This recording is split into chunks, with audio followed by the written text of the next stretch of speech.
এইখানে যে বাবুর্চি ছিল সে আমার বাপের সাথে অনেক ডায়লগ দিতেছিল যে চাচা আমি এই এলাকার মধ্যে 1 নাম্বার বাবুর্চি, কিন্তু সত্যি কথা আপনারা যদি এই বাবুর্চির রান্না খাইতেন তাহলে সবার আগে তার কানের পরে 2টা চড় মারতেন। যাই হোক, এতই জঘন্য সে রেঁধেছিল আর ডায়লগ মেরেছিল অনেক বড় বড়।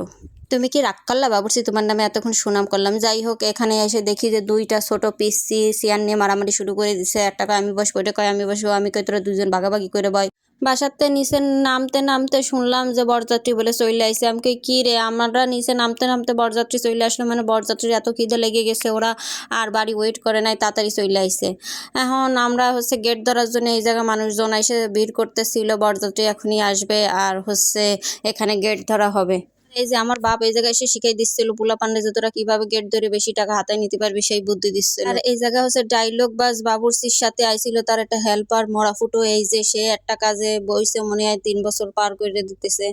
এই যে সে কুচকুচ করে বরের ডালা ঠিক করতেছিল। আর এই জায়গা আমার বাবা এই যে আমাদের এখানে এমপির ছোট ভাই, সরি বড় ভাই, তাকে নিয়ে সাদর আপ্যায়ন করে নিয়ে যে বসাচ্ছিল। আর আমি বারবার ড্যাগের সামনে দিয়ে ঘুরতেছিলাম আর গুনতেছিলাম কয়টা ড্যাগ আছে, বাবুর্চির আবার ড্যাগ শুধু চুরি করে নিয়ে গেছি কিনা কিরা জানে। তারপরে যাই হোক, এই জায়গা দাঁড়াতে দাঁড়াতে পোলাপান সব ডাইকে নিয়ে আইছি, মহিলা গো মাইয়া গো, যে তোরা তাড়াতাড়ি আয়, এখনই ওই যে বর চলে এসেছে।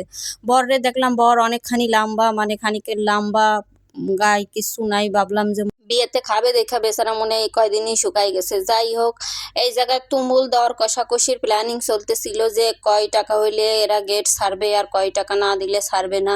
সেই দর কষাকষির মধ্যে এখানে কোথার থেকে এক চাচা এসে হাজির হয়ে গেল, মানে বরপক্ষের ছেলে।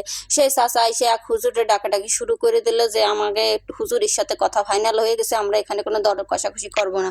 কোন হুজুর কি হুজুর পরে যায় জানতে পারলাম কন্যার নানার সাথে নাকি তার আগে থেকে কথা ফাইনাল হয়ে গেছে, কি আর করা যাবে। তারপরে যে কথাই ফাইনাল ছিল তারা সেই টাকাটা ওই হাতের মধ্যেই চিপসে বইরে দিল, আর সেই টাকা নিয়ে এরা হ্যাপি হয়ে গেল। ভাবছিলাম এখানে একটা তুমুল ফাইট হবে, সে ফাইটটা আমরা মিস করে ফেললাম।